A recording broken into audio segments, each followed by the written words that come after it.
హల్లెలూయా. అందరికీ praise the lord. ప్రభునందు ప్రియమైన దేవుని బిడ్డలారా, ఈ రోజున మనము దేవుని వాక్యాన్ని ధ్యానిద్దాం. అదే ఆత్మీయ ఆహారం. ఈరోజు ఎంతమంది ఎదురు చూస్తున్నారో వారందరి కొరకు ఈ ఆహారాన్ని పంచిపెట్టాలని ఆశపడుతూ తిరిగి వాక్య ధ్యానంలోనికి మనం వెళ్దాం. కొన్ని నిమిషాలే మీరు జాగ్రత్తగా వినాలని ప్రభు పేరట మనవి చేయుచున్నాను. యోనా గ్రంథం గురించి మనము ధ్యానిస్తున్నాం. యోనా అనగా గువ్వ అని అర్థం. ఈ యోనా గ్రంథాన్ని మరి క్రీస్తు పూర్వము 760 సంవత్సరాలలో ఆ కాలంలో వ్రాయబడ్డది. ఈ గ్రంథాన్ని యోనా రచించాడు. యోనాలో ఆత్మీయ అనుభవాలను మనము ధ్యానిద్దాం. ప్రభునందు ప్రియమైన దేవుని బిడ్డలారా, యోనా మొదటి భాగాన్ని చూసాం, రెండవ భాగాన్ని చూసాం, మూడవ భాగాన్ని ఇప్పుడు ధ్యానించబోతున్నాం. యోనా ప్రార్థనాపరుడు, దేవుని భక్తుడు. కానీ మాట దేవునిది విననందున తనకు కోరి కష్టాలను తెచ్చుకున్నాడు.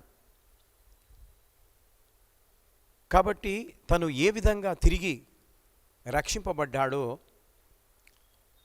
ప్రార్థన ద్వారా దాన్ని మనం ధ్యానిద్దాం. యోనా గ్రంథం 2వ అధ్యాయం 1వ వచనం. ఆ మత్స్యము కడుపులో నుండి యోనా యెహోవాను ఇలాగు ప్రార్థించెను. చూడండి, యోనా మత్స్యం యొక్క కడుపులో ఉన్నాడు. ఆ కడుపులో నుండి దేవునికి మొరపెడుతూ ఉన్నాడు. దేవునికి మొరపెడుతున్నాడు అనగా ఆ సముద్రపు అగాధ జలములో చాప కడుపులో నుండి ఆయన మొరపెడుతున్నాడు. అంటే తను చావలేదు, తనలో జీవం ఉంది. ఆ జీవాన్ని ఎవరిచ్చారు? దేవుడే ఇచ్చాడు. కానీ తను ఎవరు లేని పరిస్థితి, ఒంటరి పరిస్థితి, ఎటు తోచని పరిస్థితిలో ఉన్నాడు. తను ఆ చాప గర్భంలో నుండి ప్రార్థన చేస్తూ ఉన్నాడు. అనగా కష్టకాల సమయంలో ప్రార్థన చేయబుద్ధి కాదు.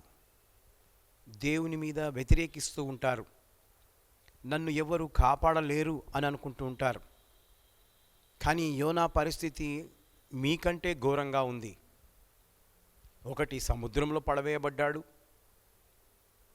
అప్పుడే నీళ్లు మింగగానే తను చనిపోవాలి. కానీ నోరు తెరుచుకొని ఉన్న చాప కడుపులోనికి వెళ్ళిపోయాడు. అనగా చాప ఎంత పెద్దగా ఉందో ఆ కడుపులో నుండి తను సృష్టికర్త అయిన యేసుక్రీస్తు ప్రభుల వారికి మొరపెడుతూ ఉన్నాడు. ఆ యెహోవా దేవునికి మొరపెడుతూ ఉన్నాడు.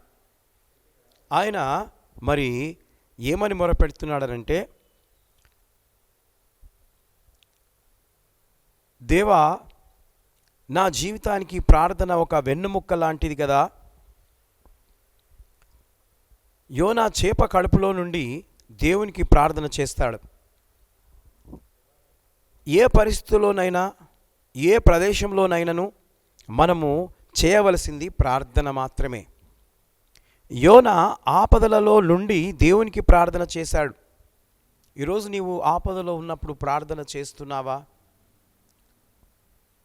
లేక వారిని మీద వీరి మీద ఆధారపడుతున్నావా? దేవుడు నీ ప్రార్థన వింటాడండి. వాళ్ళ ప్రార్థన వీళ్ళ ప్రార్థన అవసరం లేదు. దేవుడు నీ ప్రార్థన వింటాడు. నీ హృదయం పరిశుద్ధంగా ఉందా? నీవు దేవునికి అనుకూలంగా ఉన్నావా? ఖచ్చితంగా నీ ప్రార్థన వింటాడు. దరిద్రుల ప్రార్థనను నిరాకరించడు. ఆయన వినే దేవుడు.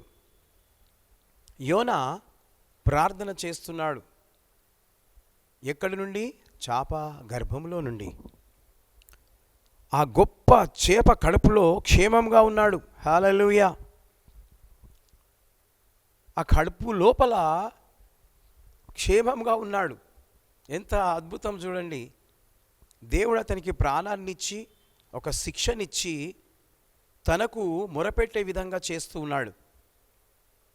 దేవుని యందు భయభక్తులు కలిగిన వాడు అయితేనే ప్రార్థన చేయగలడు తప్ప భయము భక్తి లేనివాడు ప్రార్థన చేయడు.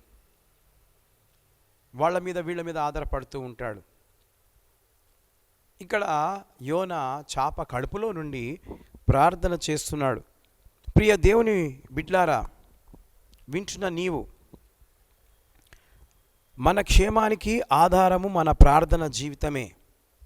మనము క్షేమంగా ఉండాలంటే మనము ప్రార్థన జీవితాన్ని కలిగి ఉండాలి. కీడు నుండి మేలులోనికి నడిపించేది ప్రార్థన. గనుక ప్రార్థన చేయి, ప్రార్థన చేయి, ప్రార్థన చేయి. డాక్టర్ బిల్లీ గ్రామ్ గారు తను సువార్తను ప్రకటిస్తూ అనేకులను ప్రభువు వైపునకు త్రిప్పాడు. కొన్ని లక్షల మంది దేవుని వైపు ఆకర్షించబడ్డారు.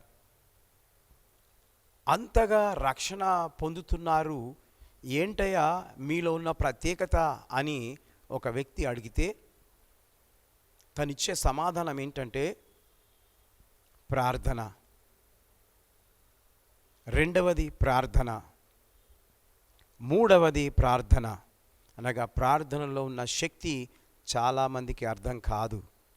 కాబట్టి ఈరోజు నీవు ఏ కష్ట పరిస్థితిలో ఉన్నా ప్రార్థన ద్వారా గొప్ప విజయము నీకు లభిస్తుందని ఈ మాటలు చెప్తూ ముగిస్తున్నాను. దేవుడి మాటలు దీవించి ఆశీర్వదించునుగాక. May God bless you.